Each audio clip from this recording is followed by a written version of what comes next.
Balloon ফাটাতে কিন্তু আমি উইনার হয়েছি, ও কিন্তু হয়নি। ও সব ফাটাতে পারিনি, আমি 10টাই ফাটাই। হ্যাঁ আমি 10টাই ফাটি। আমি ছেড়ে দিলাম যে ও জিতুক। তুমি বলো তুমি পারো না, সেটা স্বীকার করো। আমি হ্যাঁ ঠিক আছে, তোমার জন্য তাই রাজি। না মিথ্যা বলবো না, বলো আমি পারি না। তোমার জন্য তাই রাজি কি? তো এখানে এসে এখনো পর্যন্ত মাদেরকে খুঁজে পাইনি, আমি পুরো একা হয়ে গেছি। তো চলো আগে খুঁজে নিই, তারপর দেখা হবে। সো গাইজ এখানে কিন্তু ভীষণ সুন্দর সুন্দর কালারফুল মাছ ছিল, কাঁকড়া ছিল। তো সেগুলো এখানে খাওয়া দাওয়া করবো বলে দেখছিলাম কে কোনটা খাবে। তো এখানে এত মাছ আমার দেখতে তো ভীষণ ভালো লাগছিল। আর আমি তো মাছ খাই না, তোমরা সবাই জানো। আমি এখানে চিকেন দেখছিলাম, আর এদিকে অভি দাম জিজ্ঞেস করছিল। চলো দেখতে থাকো। কি মাছ নেবে? হ্যাঁ তোমার কি হবে? খাও কি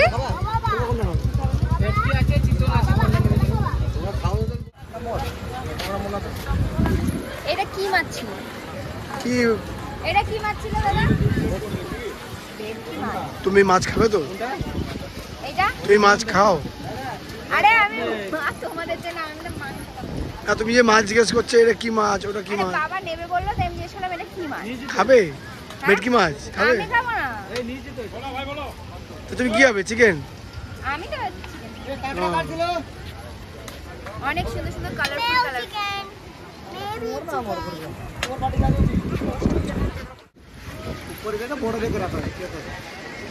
তুমি বলো এটা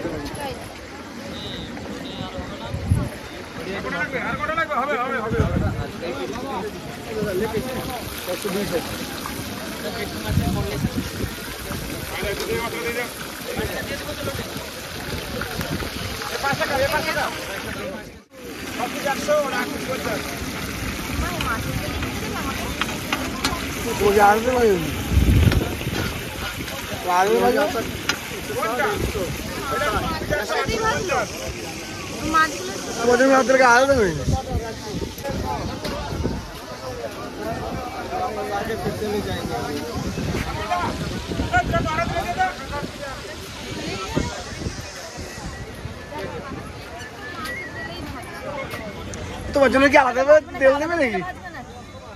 মাছগুলোর সাথেই ভাজছে, আলাদা তো ভেজে দিতে পারতো।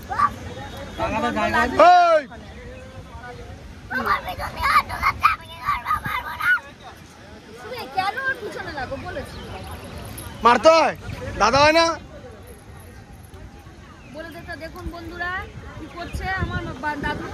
বলে দিতে আর বলতে পারবো না। তোর সঙ্গে দিয়ে আর কি মারছে? গায়ে কেউ হাত দেয়? শোনা, গায়ে হাত দিবি না। ভাত এনে দেবো নাকি? মাছ ভাজা হচ্ছে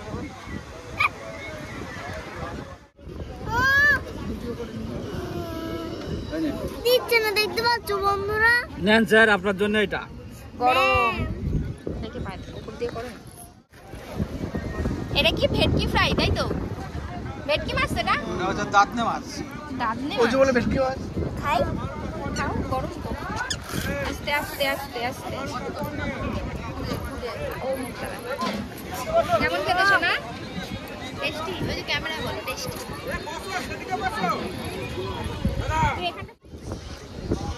মা কেমন খেতে? बाबा केमन खेते? बहुत बढ़िया बा। बहुत बढ़िया बा। तुम हिंदी बोलता है? हाँ তুমি খেয়ে বলো কেমন। এই কাসন্দিটা দিয়ে খেতে হবে মনে হয়। লেজটা আগে ভেঙে নাও, খেয়ে বলো কেমন। এটা কি বলছো? থাক ওটা তুলবি না। ঠিকই আছে। তোমার তো মাস্টার শেফে যাওয়া দরকার ছিল। হ্যাঁ মাস্টার শেফে। মাছ তো খাওয়া লাগবে না, ভালো হবে। আমি মাছ খাই না বলে সবাই খাচ্ছে আর রিয়াকশন গুলো দেখছো, মানে বলে যে বিশাল টেস্টি, মানে এরকম একটা ব্যাপার। কিন্তু মাছের মতোই টেস্ট কিন্তু আমাকে দেখাচ্ছে এরকম ব্যাপার। খাও। তো চলো আমার চিকেনটা আসুক, আমিও দেখিয়ে দেখে খাবো। দেখো গাইজ আমারও চলে এসছে লাল লাল ঝাল ঝাল লেগ পিস, আর এই যে আছে চিতলের পিস। এই দিকটা নিয়ে চলে আসো না।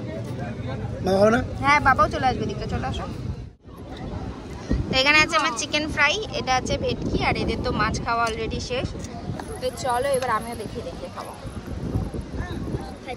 দাঁড়া না রে, কাঁচা কাঁচা মনে হচ্ছে।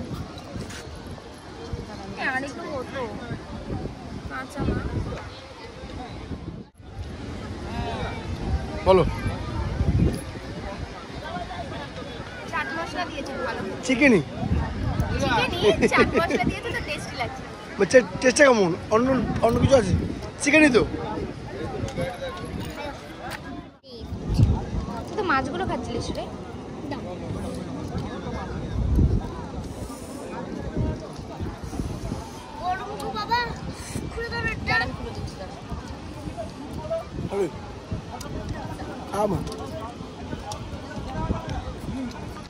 চলো গাইস খেয়ে নিই, তারপর দেখা হবে।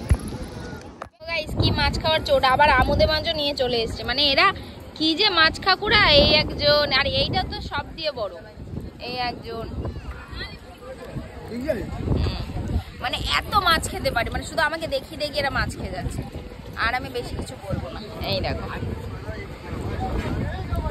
তো চলো খাওয়া দাওয়া করি, বৃষ্টিও আসছে। ये क्या हमें हुआ, जादू जैसे छुआ, महकी सी है फिजा, कैसा ये कारवां, रोशन सा ये समा, छलके है खुशियाँ। पहले कभी मैंने इस दिल की ना सुनी, खुल के था ना जिया, पाई ना दिलकशी, अब हमने ठाना है, होना है लापता, झूमती वादियों में ढूंढेंगे हम पाना। Life just goes on and on and on, life just goes on and on and on, अब हमने ठाना है, होना है लापता, झूमती वादियों में ढूंढेंगे हम पाना।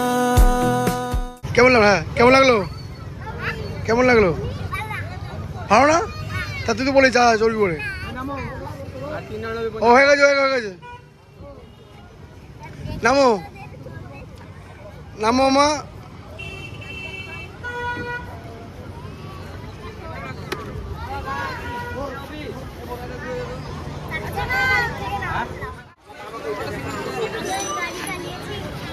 চালিয়েছো?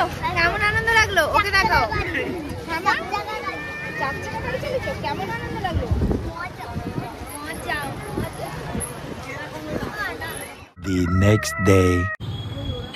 Hello guys, good morning. তো আজকে দেখো সকাল সকাল উঠে কিন্তু বেরিয়ে পড়েছি। আর আমি কালকে এই ড্রেসটা পরে একটা ফটো তুলতে পারিনি, বিকেলবেলা বেরিয়েছিলাম, তো সেই কারণে এখন কিন্তু আমি এই ড্রেসটা পরে রেডি হয়ে গেছি। তো আমাকে কেমন লাগছে অবশ্যই কিন্তু কমেন্টে জানিও। আর বাইরে কিন্তু সবাই ওয়েট করছে, আর আমরা এই হোটেলটাতে ছিলাম। যাই হোক, এই যে বাবাও রেডি হয়ে বেরিয়ে পড়েছে, আর এদিকে এরাও আছে। তো চলো, সবাই বিচের সামনে দাঁড়িয়ে আছে, মানে বিচে যাবে বলে দাঁড়িয়ে আছে আমাদের জন্য। তো চলো সবাইকে একবার দেখাই, দেখিয়ে কিন্তু আমরা একেবারে যাব। আর এদিকে দেখো, বাপ আর ছেলে মিলে খেলা শুরু করে দিয়েছে রাস্তায়। আর এইদিকে সবাই আছে, এই যে আমরা মাম্মাম, এই যে আর একটা ছোট্ট মাম্মাম, আর এই একটা মাম্মাম।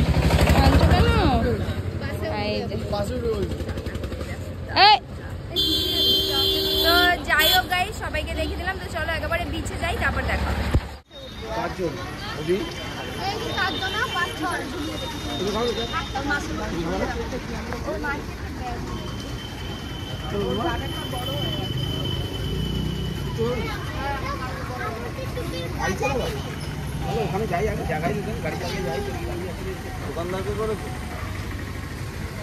বলো কি বলছো? সামনে বলছো, জুড়ে বলো। দোকানদারকে করেছে। আচ্ছা, তারপরে কি করবো? ও কি চা চা দোকানদারকে চায়ের কথা বলেছে। হ্যাঁ, তো আমরা সবাই বসে পড়েছি, আগে চাটা খেয়ে নিই, তারপর বেরাবো এখান থেকে আর যাবো আমরা মোহনার দিকে। তো চলো আগে চাটা দিই, তারপর দেখা হচ্ছে। সো বন্ধুরা, আমরা কিন্তু চলে এসেছি দীঘার মোহনায় মাছ বাজারে। আর দীঘায় এসে যদি মাছ বাজারে না আসলাম তো কি দেখলাম, তাও আমাদের অনেকটা লেট হয়ে গেছে। তো সো গাইজ, অনেক মাছ ফাছ দেখার পর এখন কিন্তু আমরা এগাচ্ছি মোহনার বিচের দিকে, কারণ ওদিকে গিয়ে কিছু ফটোশুট করবো। তো চলো, আর আকাশটা এত সুন্দর লাগছে দেখতে, মানে ধারণা বাইরে। চলো একটু দেখাই। সো বন্ধুরা আমরা কিন্তু চলে এসেছি মাছ বাজারের এদিকে। আর দেখতেই পাচ্ছ ওয়েদারটা কিরকম, মানে ওখানে বৃষ্টি হচ্ছিল আবার মানে রোদ উঠছিল।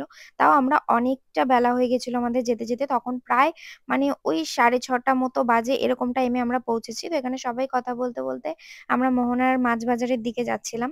আর যতবারই দীঘায় আসি না কেন, মাছ বাজারে না আসলে মনটা কিন্তু ভালো লাগে না, কারণ আমরা তো আর বাড়ির ওখানে এত মাছ দেখতে পারি না একসাথে, সেই কারণে। দেখি জায়গাটা একটুখানি, 1.5 লাখ টাকা মাসে পাই, ক্যামেরা ধরবো না কি গোবিন্দু দা? দেখি দেখি ব্যাগটা দেখি, নিউ ব্যাগ। গাইজ আমরা ওই জায়গাটায় যাবো, বাট একটু পরে, ওখানে প্রচুর ভিড়, যাওয়া যাচ্ছে না। তো যাই হোক, যাবার এখানে সব মাছ আছে এই নৌকাগুলোর মধ্যে করে। তো চলো দেখতে থাকো ভিডিওটা। সো গাইজ মেঘগুলো দেখছো কত সুন্দর লাগছে, পুরো এত দারুণ দেখতে লাগছে, মানে আকাশের সাথে পুরো সমুদ্র মাখামাখি এরকম একটা ব্যাপার। আর এদিকে কিন্তু এত এত এত মাছ ছিল এখানে। আর ইলিশ, যেদিকে তাকাচ্ছি সেদিকেই ইলিশ। এখানে দেখতে পাচ্ছ কত বড় বড় সাইজের নানা রকম কালারের কিন্তু চিংড়ি মাছ। আর এরকম এত চিংড়ি কিন্তু আমি কোনোদিনই দেখিনি। আর বিশেষ করে পমফ্রেট গুলো দেখতে তো মানে এতটাই লোভনীয় লাগছিল, আর পুরো রূপালি রূপালি দেখতে, মানে এত সুন্দর লাগছিল সামনের থেকে দেখতে। ক্যামেরায় জানি না কতটা বুঝতে পারছো, বাট সামনে কিন্তু ভীষণ ভীষণ সুন্দর লাগছিল। আর যেদিকে দেখছি সেদিকেই বড় বড় এরকম ইলিশ মাছগুলো দেখে কিন্তু ভীষণ ইচ্ছা করছিল নিতে। আর এদিকে দেখতে পাচ্ছ চিংড়ি মাছ এক ধরনের এত বড় বড় সাইজের, তার উপর আবার না কাঁকড়ার মতো সুরও আছে। তো এগুলো না মানে মেবি কিছু একটা ছাড়িয়ে ছাড়িয়ে খেতে হয়, যাই হোক আমি ঠিক জানি না। তো এখানে অনেক ইলিশ মাছ দেখার পর কিন্তু একটা ইলিশ মাছ আমরা দরও করেছিলাম নেব বলে, বাট মাছের দাম কম হলে কি হবে, এখানে বাস্কর দাম প্রচুর বেশি, যার কারণে আমরা নিয়ে আসতে পারিনি। যাই হোক এখানে কিছু আমরা ফটোশুটও করছি, দেখতে পাচ্ছ মাম্মাম কি সুন্দর করে স্টাইল করে দাঁড়িয়েছে এখানে। এখানে সবাই মিলে আমরা ফটোশুট করছিলাম। আর এখানে কিন্তু তখনও পর্যন্ত জল মানে আসেনি, মানে জল আসছিল, জোয়ার হচ্ছিল। তো জল এগুলো সব ভেসে যাবে আর একটু পরেই এগুলো কিছু দেখা যাবে না। বাট দুঃখের বিষয় আমরা ওই ব্রিজটার উপরে যেতে পারিনি, মানে যেটা মানে প্রথমেই তোমাদেরকে দেখিয়েছিলাম যে এই জায়গাতে আমরা যাব, সেখানটা আর যেতে পারিনি, কারণ প্রচুর জোর বৃষ্টি নেমে গেছিল।